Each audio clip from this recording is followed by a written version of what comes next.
안녕하세요. 저는 서울에서 거주하는 소아과 전문의 38살 남성입니다. 의대 졸업 후 대학 병원에서 근무하다 현재는 선배가 운영 중인 소아과에서 페이 닥터로 근무하고 있어요. 내년에는 외과 수술 전문 병원에 소아외과 전담의로 이직 예정이고요. 이 나이 먹도록 결혼을 왜 하지 않느냐 궁금하지 않으세요? 정말 슬프게도 불과 3년 전 기분 나쁜 파혼을 경험했거든요.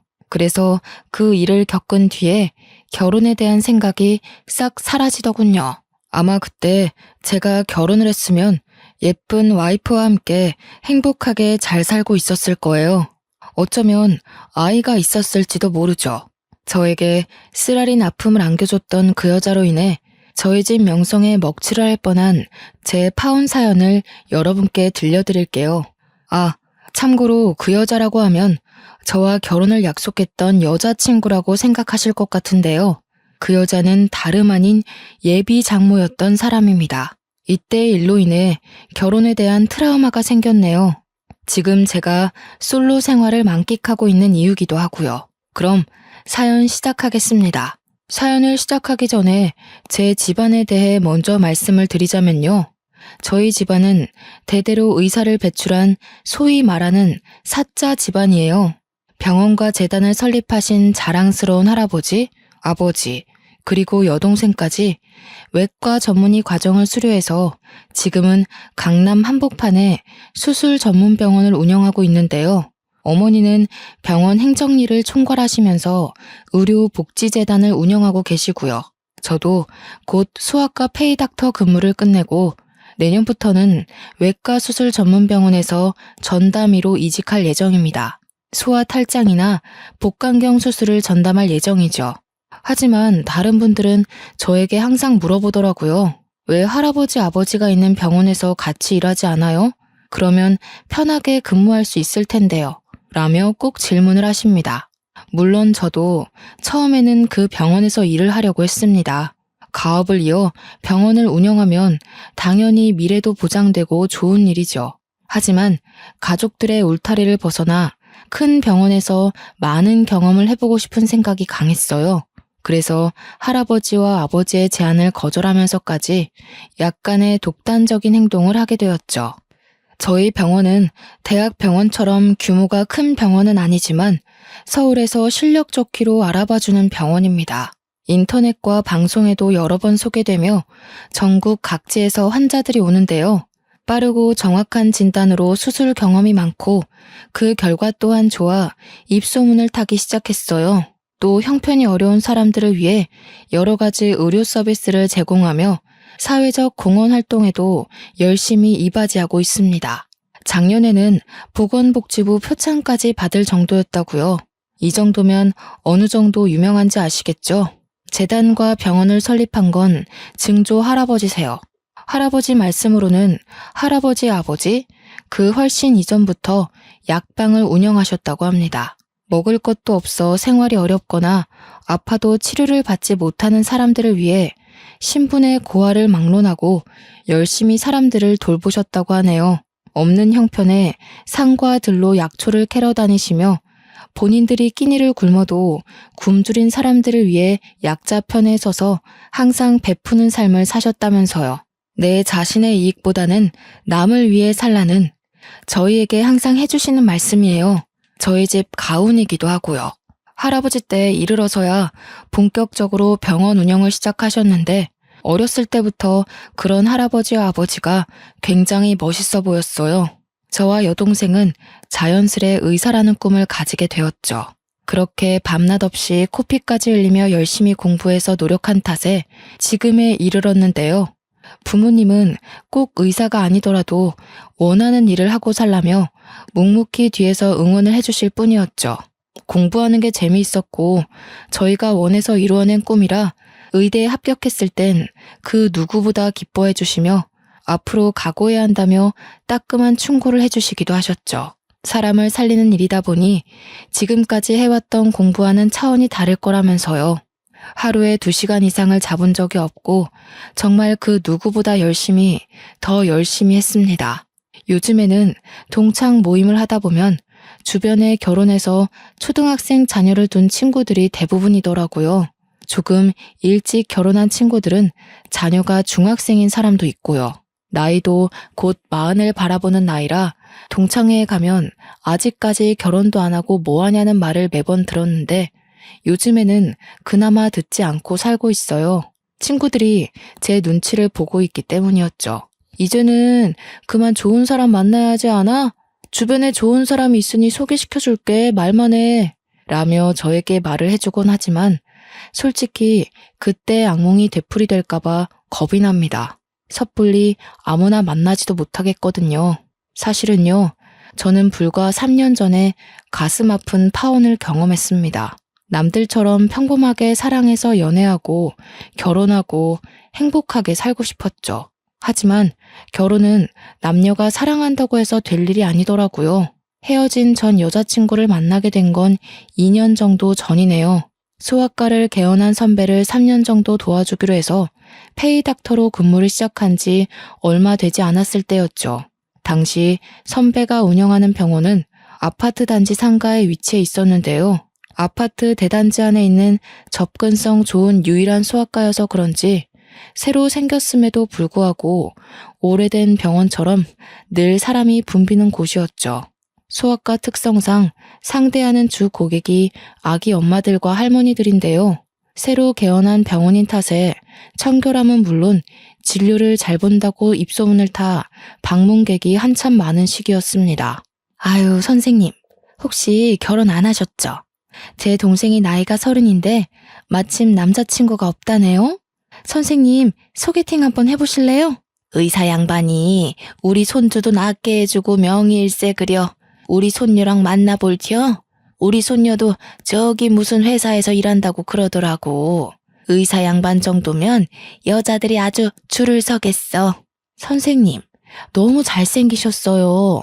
성격도 좋으셔서 인기도 엄청 많으시겠다. 어쩜 하느님은 이렇게 불공평하실까? 선생님한테 다 몰아주셨네. 자랑은 아니지만요. 제 외모는 아버지를 닮아 준수하게 생긴 편입니다. 얼마 전에 방영했던 드라마 중에 슬기로운 의사생활이라고 있죠. 거기서 나오는 안정원 역할을 했던 배우를 닮았다며 동네 이름을 붙여 구례동 안정원이라는 별명도 생겼답니다. 성격도 둥글둥글해서 어른들이 좋아하는 딱 사윗감 삼고 싶은 스타일이라고 하더라고요. 사람 사귀는 것도 좋아하고 특히나 아이들을 좋아하기 때문에 병원에 방문하는 아이들을 진심을 다해서 진료를 해주었습니다. 제 노력이 가상했는지는 모르겠지만 병원이 쉴 틈 없이 돌아갔죠. 엄마들 사이에서 입소문이나 항상 진료 대기실이 만석을 이룰 정도였거든요.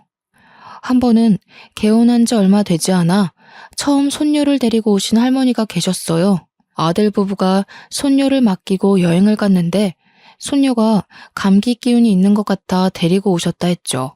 원래는 다른 병원에서 약을 처방받았는데 차도가 없어 병원이 새로 생겼길래 와보셨다면서요. 친절히 설명을 해드리며 아이의 진료를 해드렸습니다. 며칠 뒤 아이의 상태가 많이 호전됐다며 힘들 텐데 먹고 하라면서 병원으로 커피와 와플을 사다 주셨어요. 그 뒤로도 독감 주사, 예방접종 등 다른 병원을 가실 법도 한데 저희 병원으로 자주 방문하셨고요. 올 때마다 정성껏 진료를 받으렸고 가끔 한가할 때는 차 한 잔 내드리며 말동무도 해드렸습니다. 의사 양반, 매번 이 늙어 빠진 노인네 상대하느라 고생이 많아요. 아침에 손녀 유치원에 보내고 나면 늘 혼자 있는 시간이 쓸쓸해서 동네를 한 바퀴 돌곤 하는데 집에 들어가기 전에 마지막으로 들리는 곳이 병원이라오. 손녀가 있을 땐 핑계라도 대면서 왔지. 가끔 진료가 방해되면 어쩌나 하는 생각에 집으로 그냥 가기도 했다오. 아니에요, 할머니. 제가 사람을 얼마나 좋아하는데요. 왜 그냥 가셨어요? 물론 바쁘면 힘들 수는 있겠지만 언제든지 편하게 놀러 오세요. 식사를 대접해드릴 순 없어도 따뜻한 차 한 잔 내드릴 여유는 되니까요. 언제든 오세요. 젊은 사람이 말주변도 좋고 됨됨이가 아주 좋아 보이는구먼. 말이라도 고맙소. 내가 우리 딸한테 다음에 올 때 뭐라도 사가라고 전해야겠구만. 에이, 할머니, 그냥 오셔도 된다니까요. 더울 때, 추울 때 상관 마시고 언제든 오셔서 편히 쉬다 가세요. 저희 휴게실에 안마의자도 있잖아요. 편하게 오셔서 그거라도 하시고요. 그러던 어느 날 처음 보는 여자가 그 할머니의 손녀를 데리고 병원에 온 겁니다. 알고 보니 할머니의 며느리, 그러니까 그 아이의 엄마였어요. 안녕하세요. 주아 엄마예요. 어머니한테 말씀 많이 들었어요. 저희 주아 진료 잘 봐주시고 어머니한테도 그렇게 잘해주신다면서요? 늘 칭찬을 아끼지 않으셔서 어떤 분인지 엄청 궁금했지 뭐예요. 좋게 봐주시니 감사할 따름이죠. 저는 당연히 해야 할 일을 한 것뿐인데요. 저희 돌아가신 할머니 생각도 나고요. 어머니가 빈말하시는 분은 아니거든요. 어찌나 선생님 칭찬만 하시는지요. 우리 주아 이번에 검진 받으면서 얼굴 한번 뵙고 싶어서 제가 직접 찾아왔답니다. 그런데 선생님, 혹시 여자친구 있으세요? 간호사로 일하는 친구가 있는데 소개시켜드리고 싶어서요. 여자친구요? 갑자기 소개팅이라. 아이, 괜찮습니다. 아쉽지만 저는 연애를 해본 적이 별로 없네요. 좋은 사람 있으면 저야 좋죠. 하지만 지금은 아이들 진료하며 제 일하는 게 더 좋은 것 같네요. 말씀이라도 감사합니다. 초면에 뜬금없이 소개팅 이야기에서 많이 당황스러우신 건 알겠는데요. 제 친구 솔로인 게 아까울 정도로 너무 좋은 친구라서 그래요. 두 분 잘 어울리실 것 같은데 한 번만 만나보시는 건 어떠세요? 부담 없이 만나서 커피 한잔하며 생각해도 늦지 않아요. 뜬금없는 소개팅 소리에 저는 당황스러워 손사래를 치며 거절했죠. 정말 심성이 곱고 착한 친구라며 만나보고 판단하라면서 저를 몰아붙이는 게 아니겠어요? 솔직히 같은 의료 종사자라는 말에 관심이 갔습니다. 한 번쯤 만나보는 것도 좋을 것 같다는 생각도 들었고요. 뭐 어쩌겠습니까? 소개팅 하겠다고 승낙했죠. 목요일에는 제가 진료가 일찍 끝나는 날이라 그때 만나기로 약속을 잡았습니다. 며칠 뒤 소개팅 자리에 나갔는데 여자친구는 굉장히 차분하며 우아한 모습이었어요. 정말 단아하다는 말이 어울리는 모습이랄까요? 주변에서 빛이 난다 할 정도로 화사하고 밝은 인상이 참 예뻤습니다. 여자친구는 저보다 6살이 어렸고 성형외과에서 근무하는 간호사였습니다. 외모는 말할 것도 없이 백이의 천사라는 말이 어울릴 정도로 천사 그 자체였어요. 원래는 전라도 광주에 있는 대학병원에서 근무하다 몇 개월 전에 서울로 이직해 올라왔다더군요. 같은 분야 종사자라서 그런지 서로 대화도 잘 통했고 느낌이 좋았죠. 동글동글하고 큰 눈에 단아한 표정과 약간 웨이브진 긴 머리. 정말 백이의 천사라는 말이 무색할 정도의 누구나 좋아할 훈훈한 스타일이었어요. 간호사 직업 특성상 환자의 이야기를 잘 들어주어야 하는데 배려심 깊고 제가 하는 이야기에 집중하며 귀를 기울여주는 모습이 너무 예뻤어요. 저는 여자친구에게 강한 호감을 느끼게 되었죠. 저녁 식사 후 영화도 보고 커피도 마시며 시간 가는 줄 모르고 데이트를 즐겼습니다. 헤어짐이 아쉬웠던 저희는 번호 교환을 하게 되었고 몇 번의 만남 끝에 연인 사이로 발전하게 되었죠. 연애를 하는 동안 여자친구는 짠순이까지는 아니지만 소소하게 절약하는 습관을 가지고 있었습니다. 카페에 일회용 컵 대신 자신의 텀블러를 들고 다닌다던가 한두 정거장 정도는 걸어서 다닌다던가 300 조금 안 되는 자신의 월급을 알뜰하게 쪼개서 적금 생활비로 알뜰하게 나눠서 썼고요. 생활력이 강한 모습에 저는 한 번 더 반하게 되었죠. 1년 넘게 연애를 하다가 나이도 나이인지라 자연스레 결혼 이야기가 나왔습니다. 서로 간의 믿음도 확고했고 저 역시 여자친구면 결혼해서 행복하게 잘 살 수 있겠다 생각이 들었거든요. 제가 할아버지와 부모님께 결혼할 여자친구가 있다고 말씀을 드리니 어찌나 좋아하시던지요. 그렇게 여자친구 집에 먼저 인사를 가기로 했어요. 전에도 말했지? 나 어릴 때 아버지가 돌아가셔서 엄마 혼자서 우릴 키우셨어.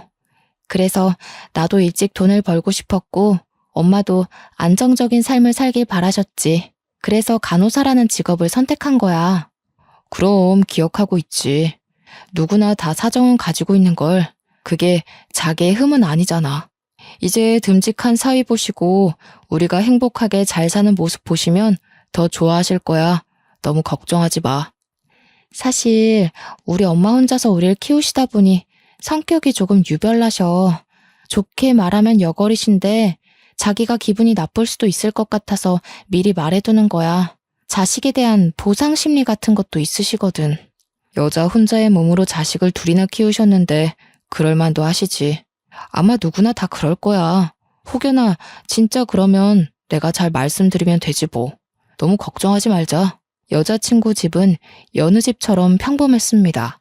작은 마당이 딸린 단독주택이었는데 고즈넉하니 아담하고 정겨운 분위기를 품고 있었어요. 예비 처가에 잘 보이려 고급 한우 세트와 100만 원 가까이 하는 차 세트도 준비했고요. 여자친구가 한 말도 있고 실수하면 안 된다는 생각 하나로 마음을 다잡고 집 안으로 들어섰죠. 심드렁한 표정의 예비 장모님과 밝은 표정의 예비 처제가 반갑게 맞아주었어요. 안녕하세요. 임지윤입니다. 하나와 결혼을 전제로 만나고 있어요. 미리 인사드리지 못해 죄송합니다. 이렇게 인사를 드리게 되었네요. 형부, 언니, 오느라 고생 많았어요. 식사는 아직 안 했죠? 그런 줄 알고 엄마랑 내가 열심히 준비해놨어요. 어서 들어와서 식사 먼저 해요. 듣기만 했지 생각보다 나이가 더 들어 보이네. 우리 하나랑 6살 차이라고 했던가? 띠동갑이라고 해도 믿겠어. 가만 보자. 좀 생긴 걸 보니 여럿 여자 좀 울려봤겠구만. 어머님, 제가 그래도 동안이라는 소리 좀 들어요. 하나가 누굴 닮아 미인인가 했는데 바로 어머님을 쏙 빼닮았네요. 어머니도 정말 미인이십니다. 사람들한테 하나 언니라고 해도 믿을 것 같은데요. 어떤 걸 사올지 한참 고민하다 제가 겨우 골라왔는데 마음에 드실지는 모르겠네요.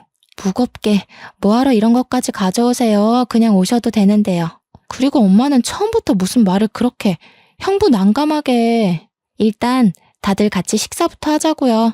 언니도 얼른 형부 데리고 들어오고. 네, 제가 나이가 많은 건 사실입니다. 그런데 처음 만나는 자리인데 좀 너무한 거 아닌가요?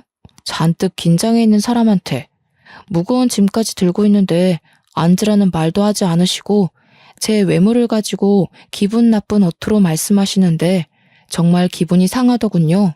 속상했습니다. 아무리 제가 귀한 딸을 데려가는 죄인된 입장이라지만 저런 취급을 받을 이유는 없잖아요.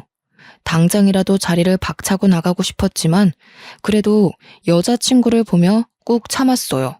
여자친구는 안절부절 못하고 있더라고요. 그래도 좋은 게 좋은 거라고 웃으며 좋은 인상을 남겨드리려 노력했죠. 소중한 딸이 결혼한다니 시집 보내기 아쉬운 마음에 노파심으로 그러겠거니 하고 좋게 생각하고 넘어갔죠. 밥도 먹고 커피를 마시며 앞으로 잘 지내보자고 화기애애한 분위기가 됐어요. 나중에 조카 생기면 제가 다 돌봐줄게요. 저 이래봬도 복수 전공으로 유아교육 전공했거든요.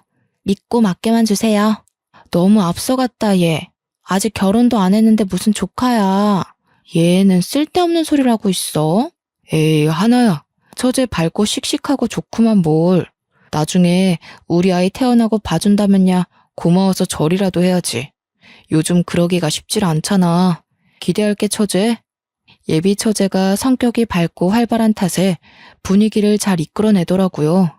저희가 인사를 온 자리인데 굳이 어려워할 필요 있냐며 서로 편하게 하면 좋은 거 아니냐면서요. 그렇게 예비 처제는 전화를 받으러 나갔고 여자친구가 화장실에 간다고 잠시 자리를 비웠는데요.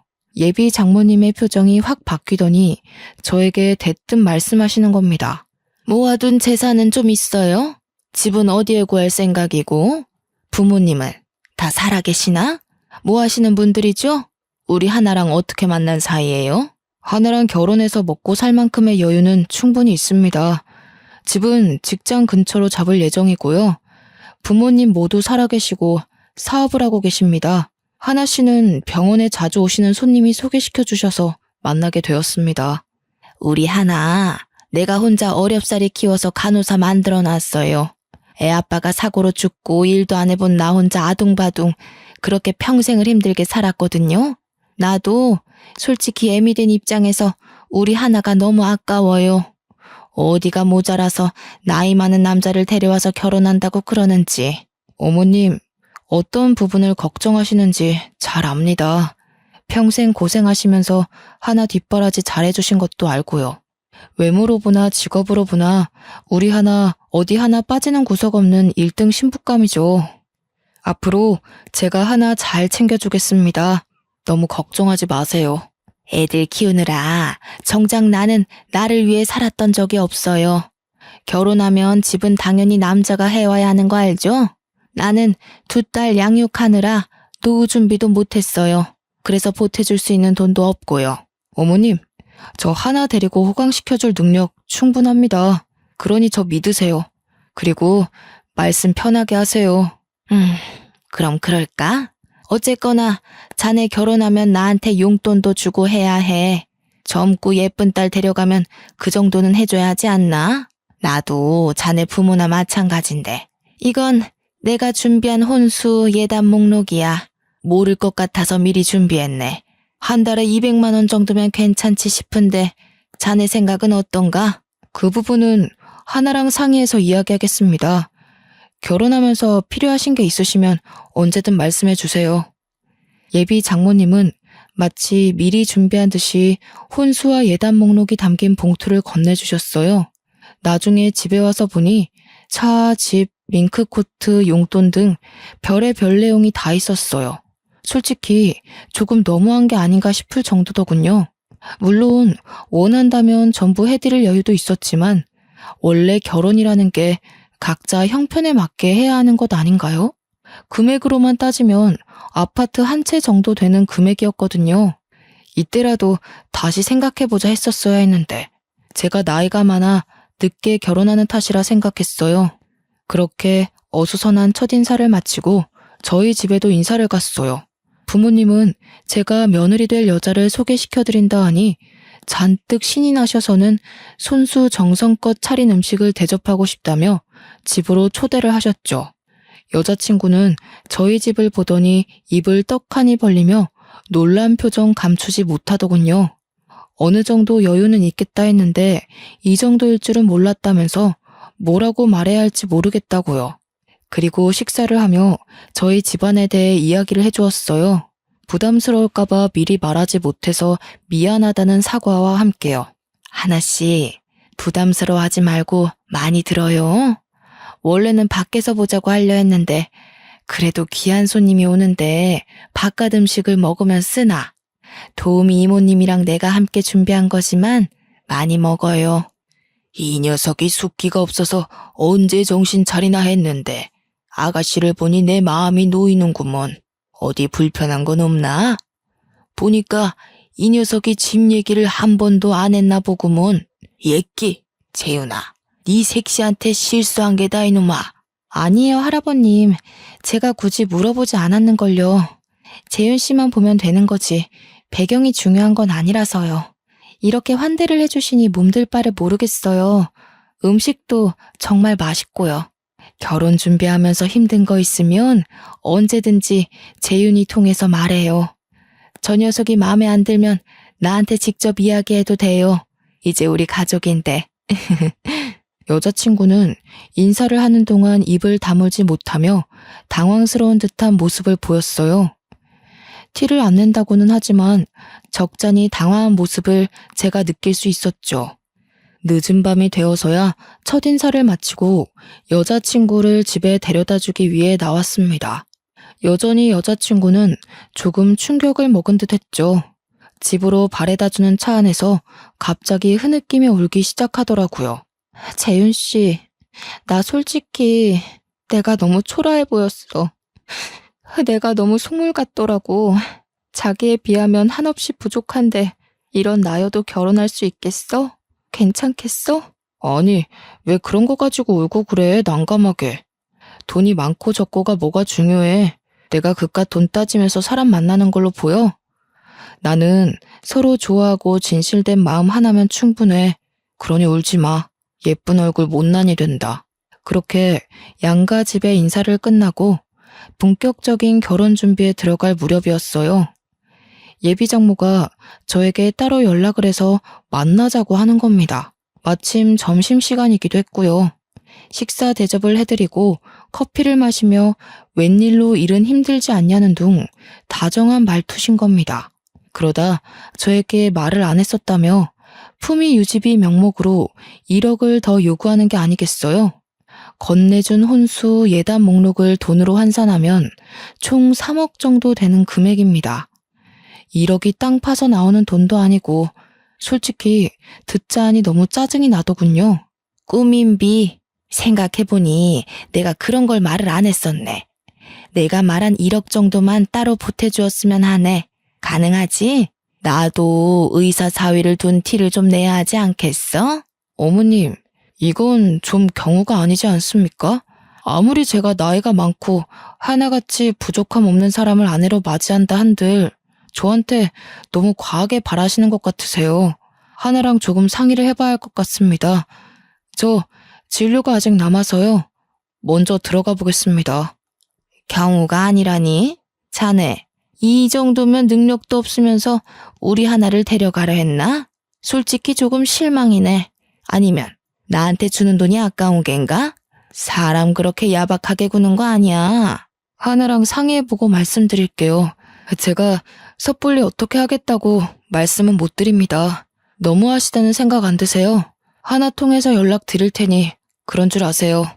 그날 퇴근 후 여자친구를 만나 예비 장모님에 대해 이야기했습니다. 하나야, 처음 인사 갔던 날 어머님이 나한테 예단 목록이라며 주신 것들이야. 그리고 오늘 점심시간에 날 찾아오셨더라고.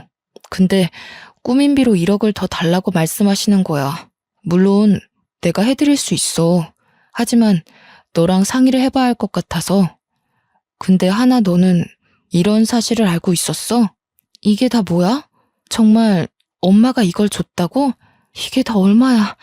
우리 엄마가 언제 이런 걸 다 모르고 있었나 보네. 물론 충분히 해드릴 순 있어. 그동안 힘들게 사셨고 하나밖에 없는 딸 시집 보내는데 이제는 좀 편하게 사셔야지. 근데 뭐든지 적정선이란 게 있는 거야. 요구하시는 게 과하다고 생각하지 않아? 나한테 계속 이런 식이면 우리 결혼은 다시 생각해봐야 할 것 같아. 미안해 재윤 씨. 알다시피 엄마가 나를 어렵게 키우셨잖아. 그래서 보답받고 싶은 심리가 강하셔. 그런데 이 정도일 줄은 몰랐어. 내가 엄마한테 잘 이야기해볼게. 결혼하지 않겠다는 말은 제발 하지 말아줘. 내가 우리 엄마한테 단돌이 잘할 테니까. 제발. 재윤 씨, 나 안 사랑해?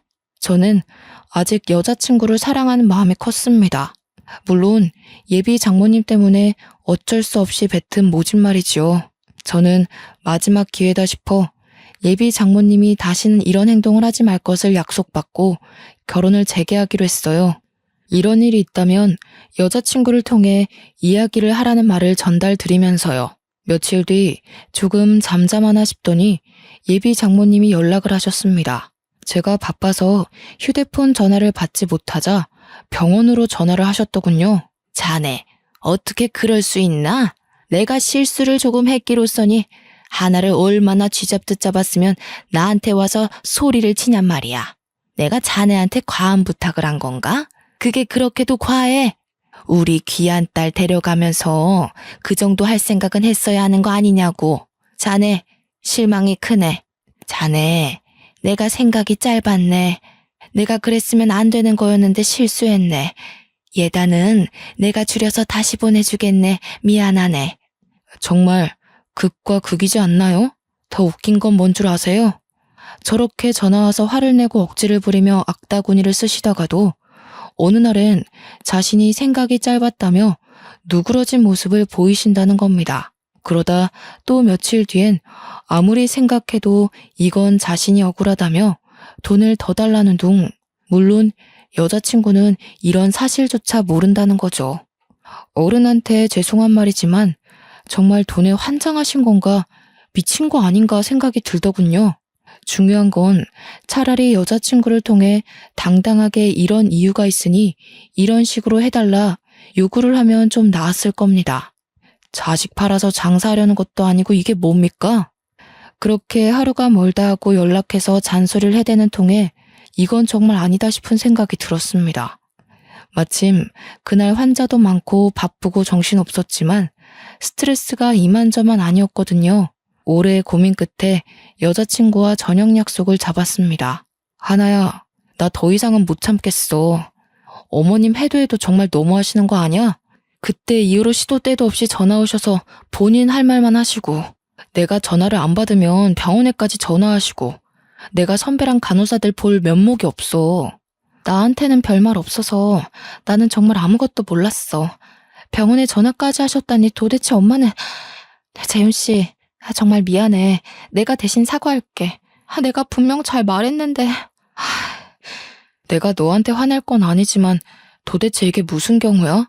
한두 번도 아니고 이런 황당한 부탁까지 들어가면서 결혼할 수는 없어. 1억이 땅 파서 나오는 돈도 아니고 왜 그렇게 돈에 욕심을 내시는지 이해를 하려고 해봐도 납득이 안 가. 우리 이 결혼 진지하게 다시 생각해보자. 정말 미안해, 재윤 씨. 엄마한테 다시 확인해보고 이야기해볼게. 그렇게 2달 정도의 꽤 오랜 시간이 지났어요. 모처럼 휴일을 맞아 집에서 음악을 들으며 책을 읽고 있는데 여자친구에게 전화가 왔습니다. 힘도 없고 가라앉은 목소리로 할 말이 있으니 만나자 하더라고요. 저도 어느 정도 화가 누그러지고 대화가 필요한 시기인 것 같아 알겠다고 했죠. 오랜만에 본 여자친구는 많이 초췌하고 야윈 모습이었어요. 생기 있고 발랄하던 모습은 어디 가고 피곤에 찌든 모습과 얼굴에 그늘이 가득하더라고요. 재윤 씨, 그동안 잘 지냈어? 나 많이 초라하지. 예쁜 모습으로 기억돼야 하는데 그러질 못해서 미안해. 할 말이 있어서 보자고 했어. 그러면서 그동안 있었던 일을 모두 저에게 말해주었습니다. 2달 정도 되는 시간 동안 예비 장모님을 끊임없이 설득했다고요. 그런데 저한테 돈을 요구하는 게 씨알도 안 먹힐 것 같으니까 여자친구 몰래 결혼정보업체에 웃돈까지 건네가며 선자리를 알아보셨다는 거 아니겠어요? 하도 죽겠다는 소리를 하며 가출도 몇 번 하시고 고집불통에 통제불능인 상태셔서 어쩔 수 없이 몇 번의 선자리에 울며 겨자 먹기로 나갔다는 겁니다. 그런데 맞선 상대로 나온 남자들이 하나같이 나이가 많거나 이혼을 했거나 자식이 딸려도 직업이 별로여도 돈 많은 남자들이었다는 거예요. 물론 자기를 어렵사리 키워준 엄마의 은혜는 어떠한 것으로 보답해도 모자라지만 그런 식으로 자기를 이용해 장사하려는 심부를 견딜 수 없었다고 하는 겁니다. 재윤 씨 만나러 집을 나서는 순간에도 맞선 자리를 알아보시더라고. 내가 집을 나와 연락을 끊어보기도 하고 울면서 제발 그러지 좀 말라고 하소연을 해도 엄마는 내 얘기 듣지도 않더라. 차라리 내가 혼자인 게 나은 것 같아. 어떻게 그렇게까지 하실 수가 있어. 정말 너무하시네. 우리 서로 사랑한 시간도 있고 결혼을 약속한 사이지만 미안해, 재윤 씨. 남들한테 피해만 주는 것 같아서 죄책감 때문에 잠도 잘 못 자겠어. 도저히 이대로는 안 되겠어. 우리 결혼 없던 걸로 하자. 저와 여자친구는 밤 늦은 시간까지 길고 긴 대화를 나누었습니다. 결국은 헤어짐으로 마무리됐고요. 앞으로 연락하는 일은 없을 거라며 그동안 미안했다며 서로 아쉽고 또 안타까운 마음에 아무 말도 못하고 서로 부둥켜 안으며 울기만 했습니다. 그렇게 여자친구를 보낸 뒤 며칠 동안은 비련의 여주인공처럼 저도 눈물을 흘리며 여자친구를 그리워했습니다. 그것을 감수하지 못한 제가 나쁜 놈인가? 그런 상황에 처한 여자친구를 감싸주지 못한 제가 못난 놈인가 하며 스스로 자책도 많이 하고 괴로웠죠. 표정도 없이 사람들을 응대하고 어느 날은 술에 쩔어 폐인처럼 살기도 했지요. 아직 여자친구와 이별에 대한 슬픔이 채 가시지도 않았는데 예비 장모님이 연락을 해오셨습니다. 자네 어떻게 이럴 수 있나? 내가 그깟 돈 좀 달라 했다고 우리 하나를 버려? 너 지금 제정신이야? 어떻게 우리한테 이럴 수 있어? 의사면 다야? 없는 사람 그렇게 무시해도 돼? 이 싹퉁 바가지 없는 새끼. 네? 방금 뭐라고 하셨어요? 제가 너무하다고요? 저희 결혼 없던 걸로 한 거 하나가 먼저 이야기한 겁니다. 그리고 이렇게 된 게 제 탓이라고 생각하세요? 지나가던 개가 웃겠네요. 뭐? 너 말 다 했어? 어른한테 뭐? 개가 어쩌고 어째? 네가 의사면 다야? 대단한 집안이면 다야? 내가 아주 망신을 한번 줘봐. 너 딱 기다리고 있어. 재수없는 놈 같으니라고. 아무 생각 없이 전화를 받질 말았어야 했습니다. 점심시간이어서 밖에서 선배와 함께 점심을 먹으며 이런저런 이야기도 하고 커피를 사들고 왔죠. 대기실에 팔짱을 끼며 잔뜩 화가 난 채로 앉아 계시더라고요. 설마 했는데 병원으로 직접 찾아오실 줄은 몰랐습니다. 김간, 커피 사왔어. 같이 먹자고. 대기 환자분들 많아? 오늘 예약 환자는 다 뭐 하시는 짓입니까? 너희 새끼 잘 만났다. 감히 어른을 기다리게 해? 너 때문에 우리 하나가 잘 다니던 병원도 그만두고 집에서 폐인처럼 지내는데 너는 이렇게 잘 먹고 잘 사는구나, 이 나쁜 놈. 애미애비도 없는 천하의 못된 놈. 이거 놓으시고 말씀하세요. 이게 도대체 무슨 경우 없는 행동입니까? 하나 보기 부끄럽지도 않으세요? 여기 병원입니다. 이거 놓으시라고요. 저를 보더니 그대로 달려들어 머리채를 잡으시는 겁니다. 저는 당황해서 대응도 못하고 왜 그러냐고 소리만 칠 뿐이었어요. 옆에 있던 선배와 간호사 선생님들이 어머니를 말리기 바빴고요. 들고 있던 커피도 놓쳐 바닥에 쏟아졌고 손님들도 있던 터라 병원은 순식간에 아수라장이 됐습니다. 간호사들이 붙어서 예비 장모를 겨우 떼어놓으니 분에 못 이겼는지 의자며 소품이며 손에 집히는 건 다 집어던지면서 난동을 피우시더라고요. 도대체 왜 이러시는 겁니까? 제가 말씀드렸죠. 저희 헤어진 거 제 탓 아니라고요. 저희 결혼 준비하는 동안에 맞선 자리까지 알아보셨던데 제가 모를 거라 생각했어요. 그리고 3억, 1억이 네 집 개 이름입니까? 곱게 키운 내 딸 데려가라면 그 정도는 당연한 거 아니야? 내가 내 딸 키워서 좋은 곳에 시집 보내겠다는데 그게 뭔 상관이야? 너만 아니었어도 우리 딸 더 좋은 곳에 시집 가고 나도 딸 덕 보면서 잘 살 수 있었어. 네가 다 망쳐놓은 거야. 이 괘씸한 자식. 뭐라고요? 저기요. 초면인데 방금 내 아들한테 뭐라 했어요? 3억은 또 무슨 얘기고. 보아하니 하나 엄마 되는 사람 같은데 당신 이러는 거 하나가 알아요? 그리고 너 이 사람한테 맞았니? 당신은 또 누군데 와서 시비야? 갈 길 가시지. 별시답지 않은 것까지 들러붙어서 잡치고 있어. 당신은 상관없으면 꺼져. 나 재윤이 애미 되는 사람입니다. 근처에 볼 일이 있어서 왔다가 들렀는데 지금 당신 내 아들 쳤어요? 병원 꼴이 이게 다 뭐야? 당신 미쳤어? 정말 총체적 난국이었습니다. 예비 장모였던 사람이 병원으로 찾아와 난동을 부리며 김을 파손해 머리채 잡힌 아들을 본 저희 엄마. 주변의 시선 따위는 신경 쓸 겨를도 없었죠. 엄마와 예비 장모 사이에 고성이 오가니 안 되겠다 싶었는지 병원 진료를 급하게 마감했습니다. 한두 명의 손님이 있었지만 그 상황을 보고 누가 진료를 보겠습니까?